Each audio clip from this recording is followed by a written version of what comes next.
Você pode abrir sua Bíblia comigo no Evangelho de Mateus, capítulo 13. Ô Marcelo, eu não conhecia esse cântico não, viu? Não é do meu tempo não, tá? Por isso que eu não cantei, tá? Mas muita gente cantou. Estou vendo que muita gente é desse tempo, Marcelo, do seu tempo. Vamos lá. Mateus 13, versículos 47 a 50. Se você for achando, se puder, fique de pé, por favor.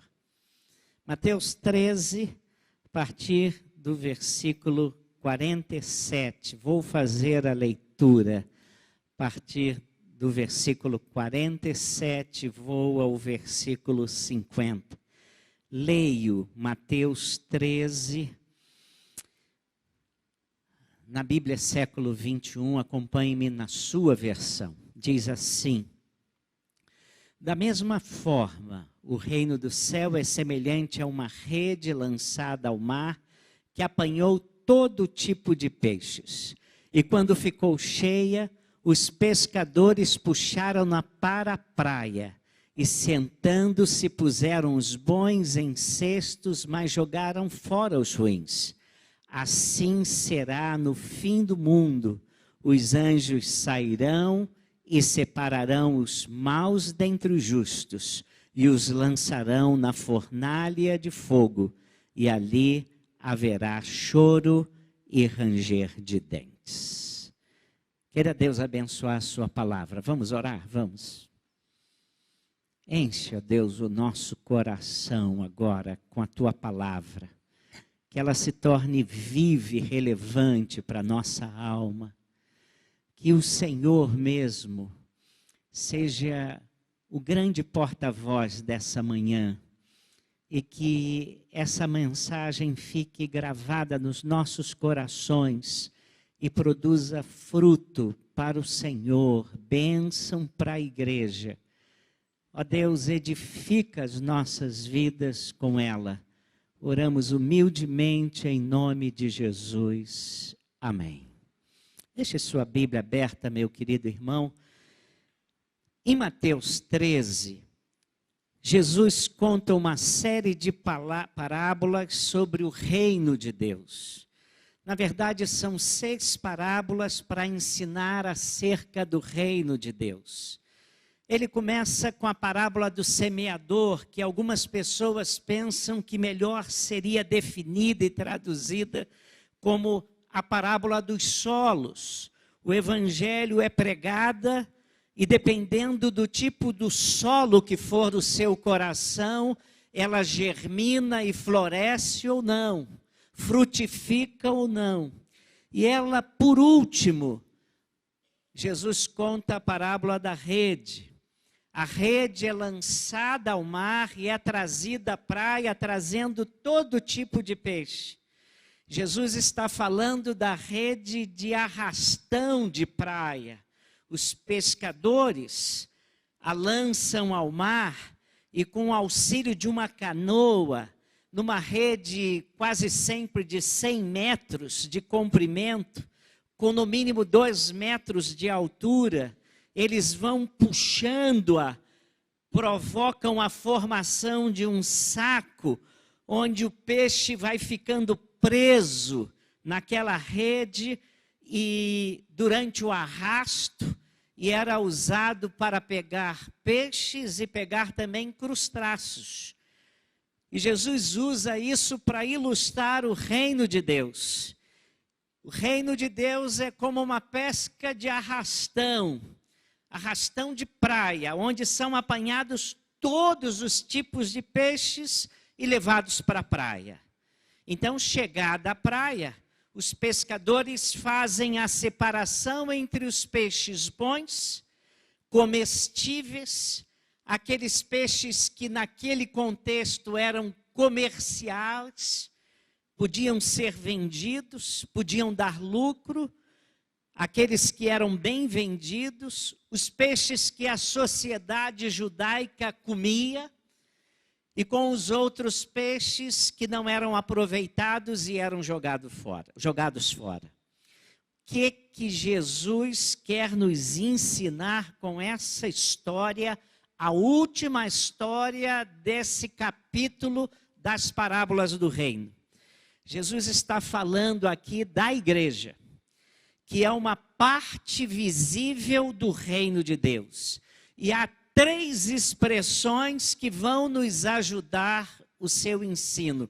Há aqui 3 expressões que nós vamos tomá-las para que o ensino de Jesus, com a graça de Deus, fique marcado no nosso coração. A primeira expressão que eu quero destacar está no versículo 47, no final do versículo 47, que apanhou todo tipo de peixe. Começa assim: da mesma forma, o reino do céu é semelhante a uma rede lançada ao mar, que apanhou todo tipo de peixe. Eu quero destacar essa frase, que apanhou todo tipo de peixe. A rede, o arrastão é lançado ao mar e quando eles trazem para a praia, há na rede todo tipo de peixe. A igreja apanha todos os tipos de pessoas. Há um site na internet que desfila jocosamente os tipos de crentes que existem. São vários. Ele fala do crente pastel, muita aparência, mas por dentro não tem quase nada. Ele fala do crente pipoca que pula de um lado, pula de outro. Ele fala do crente peixe, orar, nada. Ler a Bíblia, nada. Testemunhar, nada. É o crente peixe. Ele fala do crente piolho, anda pela cabeça dos outros. Ele fala do irmão dele, que é o crente nuvem, segue todo o vento que passa. Ele fala do crente pão de forma, miolo mole, casca grossa, chato e quadrado. Bom, se você quiser, você pode ir lá, são 35 tipos de crentes assim, nas nossas igrejas. A igreja de Deus é o reino de Deus visível, é uma parte visível. E nós encontramos na igreja de Cristo gente piedosa. Nós encontramos gente estudiosa, gente dedicada, gente cuja vida é uma grande inspiração para nós. Gente que nos abençoa, gente extraordinária. E eu, como pastor, eu tenho certeza que você também, eu tenho sido abençoado pela vida de inúmeros irmãos. As marcas de Jesus estão ali. As marcas do Evangelho estão ali na sua vida. Às vezes nós temos na igreja gente simples, mas a presença de Deus está ali. Você tem gente culta, que Deus usa também, gente financeiramente, materialmente pobre, mas muito rica, que nos enriquece com a sua vida espiritual. Gente de Deus. Você logo percebe, aqui está um filho de Deus, aqui está uma pessoa que ama Jesus. Como somos abençoados com esse tipo de pessoas. E nós, graças a Deus, temos várias delas na igreja.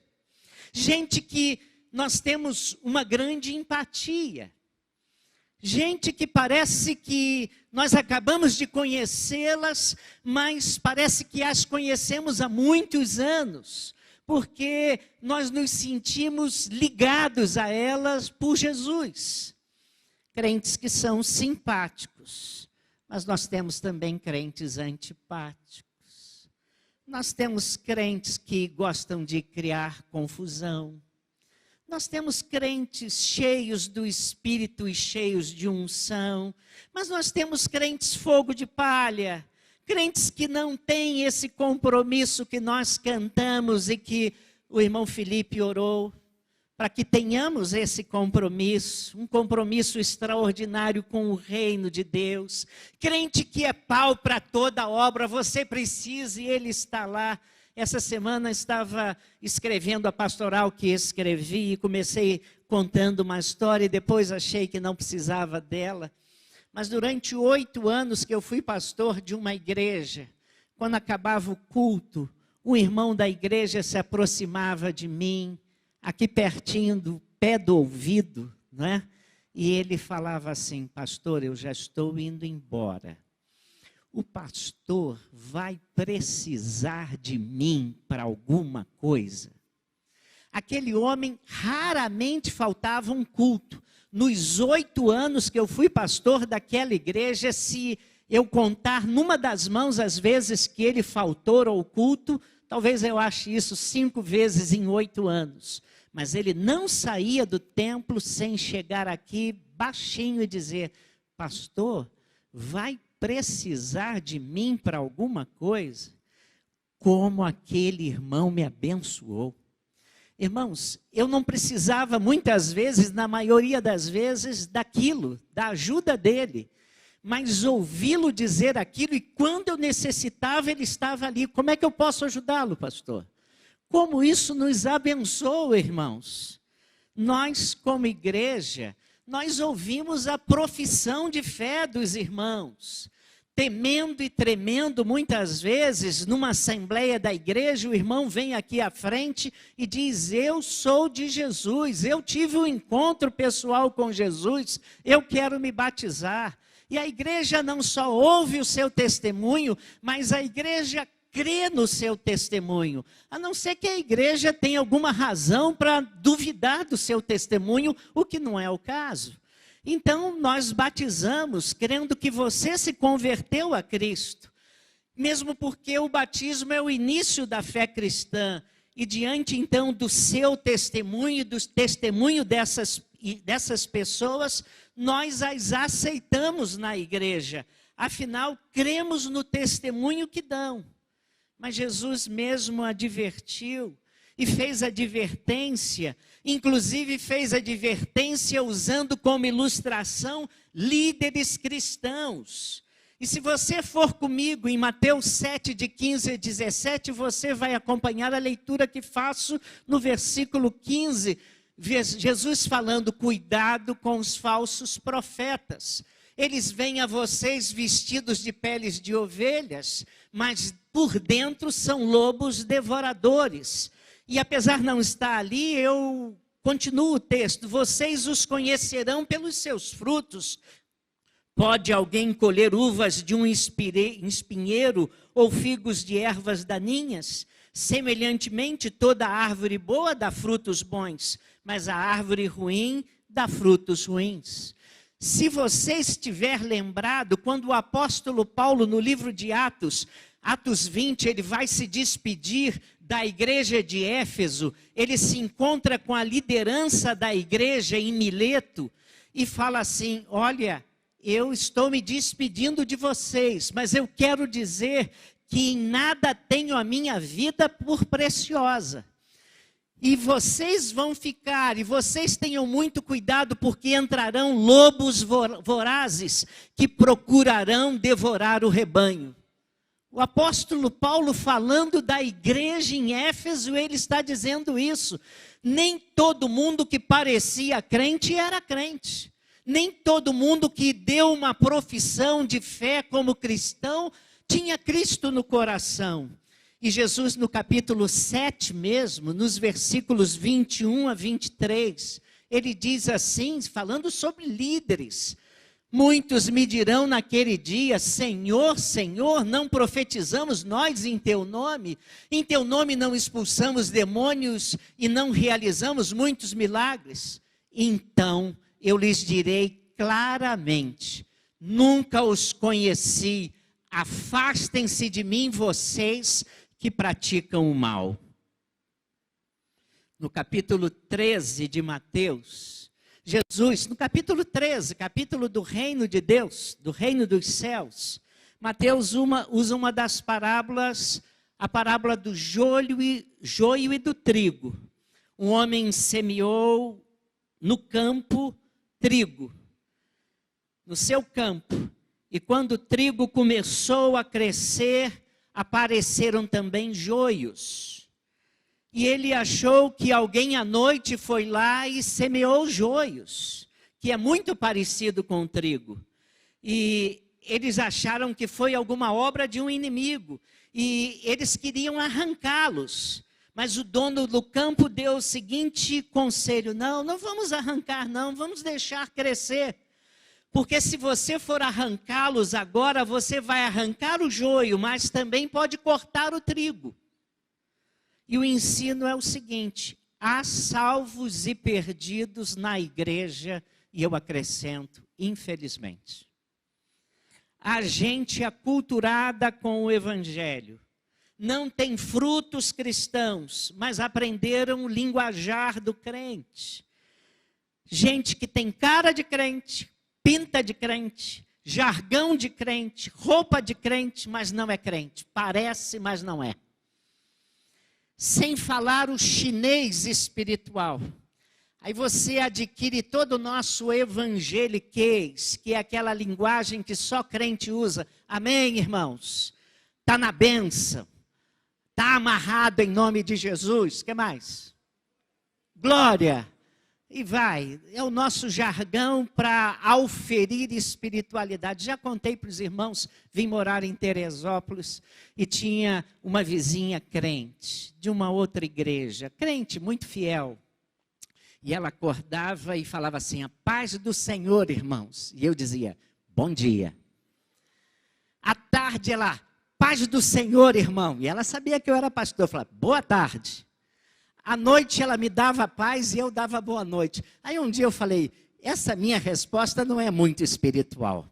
Aí procurei saber e eu descobri que para uma paz do Senhor você responde: a paz, irmão.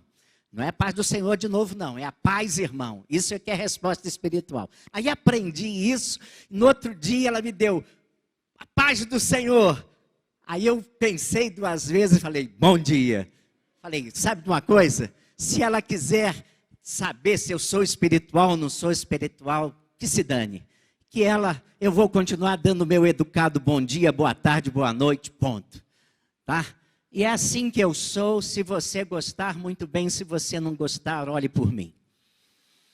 Irmãos, então na igreja nós temos todo tipo de gente. Há pessoas que parecem ser salvas e elas não são. As pessoas podem mentir numa profissão de fé, podem enganar. Você é salvo?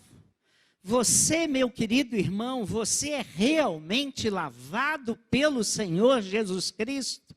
E aí o reino de Deus, a primeira expressão que Jesus usa é a expressão do final do versículo 47, que apanhou todo tipo de peixes. Agora a segunda expressão está no versículo 48 e ela vai nos ajudar também. Diz assim o versículo 48: e quando ficou cheia, os pescadores puxaram-na para a praia, e sentando-se puseram os bons em cestos, mas jogaram fora os ruins. E a expressão é: quando ficou cheia, os pescadores puxaram-no para a praia.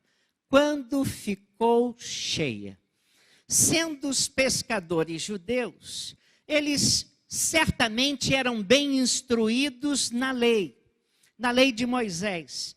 E se há uma coisa que diferencia o judeu, são as limitações dietéticas da lei, impostas pela lei judaica. Assim, na lei judaica, alguns peixes os judeus podiam comer e outros não. Havia peixes que podiam ser vendidos nos mercados comercialmente e podiam ser consumidos pelos hebreus, outros não. E se você quiser saber, você vai comigo em Levítico 11, versículos 10 a 11. Passo a ler. Mas todas as criaturas que vivem nos mares ou nos rios, que não possuem barbatanas e escamas, quer dentre todas as pequenas criaturas que povoam as águas, quer dentre todos os outros animais das águas, serão proibidas para vocês. Está ali, irmãos. Por isso, não poderão comer sua carne e considerarão impuros os seus cadáveres. Tudo que vive na água e não possui barbatanas e escamas será proibido para vocês. Levítico 11, de 10 a 12. Deixa eu resumir para você. Peixe de couro, como é chamado popularmente. Peixe que não tem escama nem barbatana. Exemplo, bagre, peruá, piraíba, pirarara, pintado, jaú e uma série de outros. São peixes que não têm escamas e não têm barbatanas. Os judeus não comem. Quando a Sadia, essa empresa brasileira, começou a exportar frangos para Israel, foi interessante que eu li uma reportagem sobre isso. Eles tiveram de adaptar o abate dos frangos para a dieta judaica. Então, eles tiveram que contratar rabinos que ficavam de plantão para supervisionar o tempo todo a maneira como os frangos eram mortos, abatidos e embalados. Havia um revezamento de rabinos. Os frangos tinham que ser colocados de cabeça para baixo e tinham de deixar o sangue deles se esgotar, até acabar, até não terem mais uma gota de sangue, para esvair, para sair. Li também que naquele famoso hospital de São Paulo, que é um hospital israelita, Albert Stein, há um restaurante e ali não se pode misturar laticínios com carne. Você não pode pegar um iogurte, pegar um hambúrguer, sentar na mesma mesa e comer o iogurte, tomar o iogurte e comer o hambúrguer. Você tem que tomar o iogurte, sair do lugar, ir para outra ala e comer o hambúrguer ou qualquer outra carne. É a dieta, são as leis dietéticas dos judeus. Então, os pescadores, vamos voltar para a nossa parábola, levavam a rede para a praia, sentavam-se e colocavam os peixes bons, comestíveis, comerciais, no cesto. E jogavam fora os peixes considerados impróprios pelos judeus. E o versículo 49 explica o significado disso. Versículo 49, olhe para a sua Bíblia. Assim será no fim do mundo. Os anjos sairão e separarão os maus dentre os justos. Nós vamos ao Evangelho de Marcos, capítulo 13, 26 e 27, que nos explica isso. Então se verá o Filho do Homem vindo nas nuvens com grande poder e glória. E ele enviará os seus anjos e reunirá os seus eleitos dos quatro ventos, dos confins da terra até os confins do céu. Quando é que isso vai acontecer? Quando terminar o tempo da graça e o tempo da misericórdia. Versículo 48 de novo. E quando ficou cheia, os pescadores puxaram-no para a praia. Um dia o tempo de Deus terminará. Hoje é o tempo da graça. Hoje é o dia da compaixão. Hoje é o tempo da oportunidade para a salvação. Hoje o evangelho está sendo pregado. Hoje Deus bate a porta do seu coração, dando a oportunidade de você se arrepender e crer no evangelho e aceitar Jesus Cristo e convidar Jesus para a sua vida. Nós estamos no tempo da graça. A rede ainda não está cheia. No tempo da graça, Deus está agindo com misericórdia diante da humanidade. Deus está dando oportunidade para a salvação, para você aceitar Jesus Cristo. Aliás, o nosso tema de missões mundiais é Viva a Compaixão. Esse é o tempo da compaixão de Deus pelos perdidos, pelos maus, pelos injustos, por nós pecadores. Nós também somos chamados a viver em compaixão pelos perdidos, anunciando a graça do Evangelho de Jesus Cristo. Mas um dia esse tempo terminará. A rede estará cheia e será levada para a praia. E será um dia de acerto de contas. E se Deus fizesse o acerto hoje, você estaria no cesto ou seria jogado fora? Você estaria salvo ou perdido? E você me responderá, mas pastor, hoje é domingo, eu estou na igreja. Mas não faz diferença. Você pode estar na igreja e não ser salvo. Mas pastor, eu posso lhe mostrar a minha certidão de batismo. Nós temos tantas certidões de batismo aí, podemos fazer mais uma. Irmãos, certidão de batismo não salva. E aí vem a terceira expressão que eu quero destacar. E sentando-se, puseram os bons em cestos, mas jogaram fora os ruins. Versículo 48. Os pescadores começam a fazer um trabalho minucioso. Exigia cuidado, exigia exame, eles examinavam os peixes. Se você pensa que é crente, está salvo porque vem à igreja, você pode estar enganado. Ah, pastor, é o caso, eu vou mostrar o meu certificado de embaixador do rei. Eu conheço gente que foi embaixador do rei e hoje está fora, irmãos. Eu queria muito que desse isso, certificado de que você está salvo. Lamento dizer, isso não valerá coisa alguma. Dr. Edgar Hallock foi missionário dos batistas do sul dos Estados Unidos, aqui no Brasil.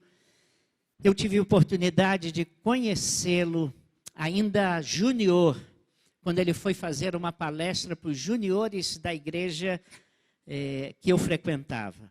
Esse homem foi um dos grandes líderes estrangeiros que os batistas brasileiros tiveram trabalhando aqui. Ele foi diretor da então Casa Publicadora Batista. Anos depois foi diretor da Imprensa Batista Brasileira. E grande coordenador da reunião da Aliança Batista Mundial ocorrida na Argentina. Ele contou para nós que éramos um grupo de pastores lá no acampamento batista em Santa Maria, Rio Grande do Sul, que o seu pai era pastor de uma grande igreja nos Estados Unidos. Um dia chamou um pastor evangelista para fazer uma série de conferências evangelísticas na sua igreja. E aquele pastor, cheio de unção, pregou mensagens extraordinárias. E no domingo, quando terminava a série de conferências, quando o pregador pregou uma mensagem extraordinária, chamando as pessoas a Cristo, quem quisesse entregar sua vida a Jesus viesse à frente. Primeira pessoa que veio à frente foi o pastor, o pai dele. Aí todo mundo pensou que o pai estava vindo para ajudar aqueles que viessem à frente. Mas o pai disse, não, eu vim à frente porque eu descobri que eu não era crente.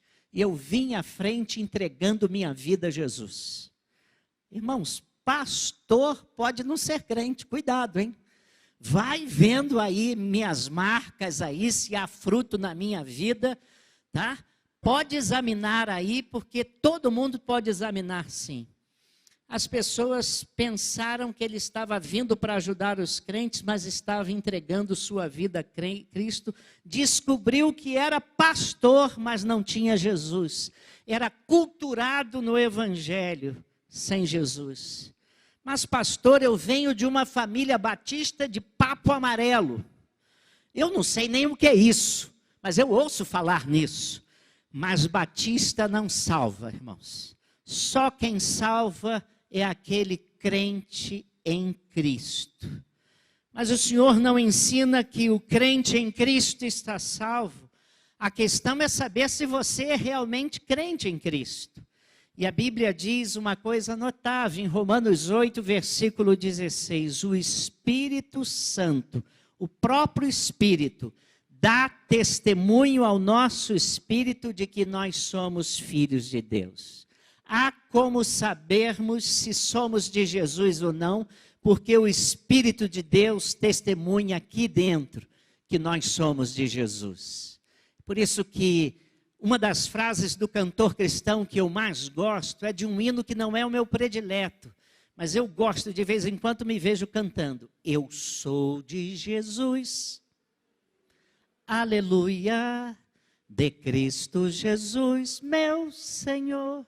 Eu gosto dessa expressão, eu sou de Jesus. E isso faz bem ao meu coração, irmãos. Eu sou de Jesus. Você já reparou quantas igrejas evangélicas nós temos hoje espalhadas por esse Brasil? Eu acho que nunca tivemos tantos evangélicos no Brasil quanto nós temos hoje. Mas qual é o impacto que isso tem causado no Brasil? Qual é o impacto que isso tem causado na nossa sociedade? Irmãos, infelizmente eu tenho que dizer quase nenhum. Quase nenhum. E quando aparece alguma tramóia na sociedade, quase sempre há um evangélico no meio. Eu estava preparando esse sermão e vinha uma nota de que foi descoberta uma tramóia dentro de um partido brasileiro e estava lá um pastor. Irmãos, não poucas vezes, lamentavelmente, temos gente chamada evangélica no meio de falcatrua, maracutaia, gente orando porque conseguiu o roubo, tudo isso, e gente que se diz de Jesus. Ou o evangelho não faz efeito na vida das pessoas, ou essas pessoas nunca foram tocadas pelo evangelho. Para mim isso é importante, que eu vou repetir. Ou o evangelho não faz efeito na vida das pessoas, ou essas pessoas nunca foram tocadas pelo evangelho, por Jesus Cristo. Converteu-se uma família, e quando eu soube que aquele chefe da família era policial, eu me lembrei, ele me disse onde trabalhava, eu me lembrei que um rapaz que fora criado na infância comigo na igreja, criado no evangelho, tinha pais piedosos juntamente comigo, e era membro de uma igreja evangélica, porque ele era membro da igreja onde meu irmão gêmeo congregava, também trabalhava e possivelmente trabalhava perto dele, ou junto a ele. E aí eu mencionei o nome desse rapaz, e aquele policial falou assim, pastor, mas ele é crente? E a maneira como ele perguntou, eu falei, tem alguma coisa, e tem caroço nesse angu. Aí eu falei assim, olha, se ele é crente, eu não sei. Mas o que eu sei é que ele foi criado no evangelho juntamente comigo. E ele conhece os fundamentos da fé cristã desde pequenininho, isso eu sei. Aí ele falou, bem, pastor, bem, porque ele não é crente não, ele não pode ser crente não. E a gente vai sabendo de coisas sem nenhuma maldade, irmãos, e ele começou a me falar do homem, não é? Mas eu vou relembrar alguma coisa para você não ficar chocado. Judas Iscariotes era o que do grupo dos apóstolos? Tesoureiro. Irmãos, a gente só põe como tesoureiro alguém que a gente confia. Judas Iscariotes era o tesoureiro do grupo de Jesus, mas Jesus, certa vez, na oração sacerdotal, em João 17, versículo 12, disse assim, é versículo 12, tá? Jesus está orando na oração sacerdotal, no final do ministério dele, estando eu com eles no mundo, guardava-os em teu nome, tenho guardado aqueles que tu me deste, nenhum deles se perdeu, senão o filho da perdição, para que a Escritura se cumprisse. João 17:12. Os que tu me deste eu guardei, só quem se perdeu foi o filho da perdição. O apóstolo Paulo, escrevendo a Timóteo, em 2 Timóteo 4:10, ele fala de Demas, que foi um companheiro com ele na pregação do Evangelho, trabalhou ao seu lado, mas o abandonou porque amou o mundo. E aí o apóstolo Paulo diz: pois Demas, amando este mundo, abandonou-me e foi para Tessalônica, Crescente para Galácia e Tito para a Dalmácia. Demas abandonou Paulo e, consequentemente, a gente entende nesse texto que ele abandonou o Evangelho. E aí a pergunta que não quer se calar: a rede puxa todo tipo de gente. Há uma separação. Os salvos, os que valem, os que contam, os que são de Jesus vão para o cesto, são guardados por Deus. Você é salvo ou é perdido? Você é de Jesus ou é evangélico? Você tem certeza da salvação ou é batista? Eu tenho que falar isso, irmãos. Ser batista não salva. Ser presbiteriano não salva. Ser luterano não salva. Ser católico não salva. O que salva é a sua experiência pessoal com Jesus. Nós batistas pregamos que o verdadeiro salvo persevera. João, o apóstolo do amor, fala daqueles que entram na igreja e daqui a pouco saem, amando o mundo, não deixando nenhuma marca da presença de Deus em suas vidas. E aí em 1 João 2,19, o apóstolo João, lá na carta dele, diz assim: eles saíram do nosso meio, mas na realidade não eram dos nossos, pois se fossem dos nossos, teriam permanecido conosco. O fato de terem saído mostra que nenhum deles era dos nossos. Antigamente, havia nas lojas de crianças, de produtos para as crianças, de brinquedos, um brinquedo que era comprado para as crianças, chamado João Teimoso. Lembra disso? Quem lembra, levanta a mão aí. Turma do meu tempo aí, ó. Turma do meu tempo aí, lembra de João Teimoso. Eu acho que ainda tem, hein? Eu acho que ainda tem. João Teimoso. Aí você dá um soco no João Teimoso, o que acontece? Ele cai, mas volta. Aí você fica zangado e dá 2. O que acontece? Vai e volta, irmãos, né? Não é aquele sacode aqui, cai acolá, não é nada disso não, tá? Porque crente que fica caindo toda hora também não é bom crente não, tá? É aquele crente que eventualmente cai. E a Bíblia diz, o apóstolo Paulo nos diz para nós, quando virmos alguém que caiu, tomarmos cuidado, porque nós podemos cair também. Mas o crente mesmo, ele é um João teimoso. Ele volta, irmãos. Um crente pode cair e se pode. Paulo diz para aquele que está em pé, para se cuidar para não cair. Mas o verdadeiro crente, ainda que caia, ele se levanta.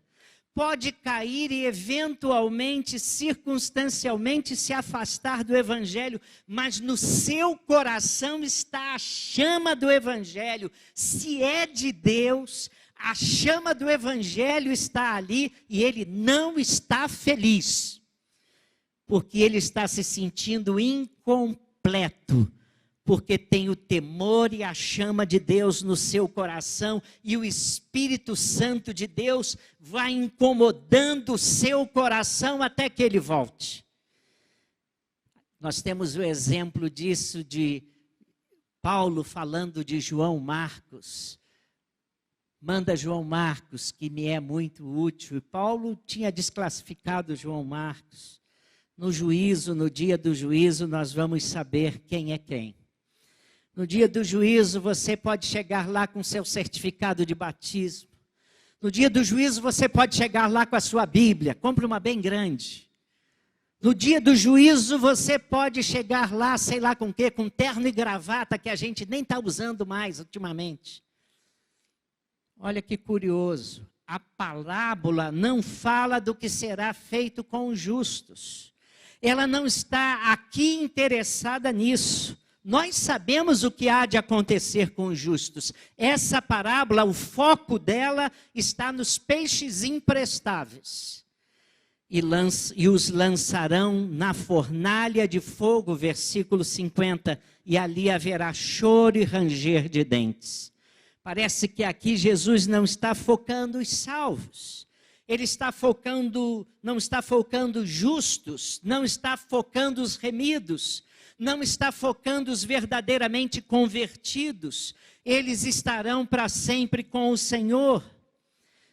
E aí a gente vai para João 10, 27, 28, quando Jesus fala das suas ovelhas, e ele diz: nunca perecerão, ninguém as arrebatará da minha mão. Há perdidos dentro da igreja, infelizmente. Há religiosos que não conhecem Jesus, que nunca se deram a Jesus, nunca foram lavados pelo sangue de Jesus, lamentavelmente. E com esta parábola final do reino, Jesus está mostrando que ser de Jesus é algo muito importante. Ser igreja é assumir compromissos com Cristo. Ser igreja é assumir compromissos com Cristo. Quando os pescadores se sentarem para separarem os peixes da rede, que peixe você é? Como você estará classificado? Vai para o cesto ou vai ser jogado fora? A igreja é como um arrastão. Acolhe a todos, crê no que as pessoas dizem, mas Deus sabe verdadeiramente quem está salvo e quem está perdido. A igreja é como uma pesca de arrastão de praia, acolhe a todos, crê no que as pessoas dizem, aceita a profissão de fé de todos que se dizem tocados e transformados por Jesus. Mas Deus sabe quem está salvo, Deus sabe quem está perdido. Minha pergunta final: você está salvo? Tem certeza disso? Tem frutos para apresentar? A árvore boa apresenta frutos bons para a glória de Deus.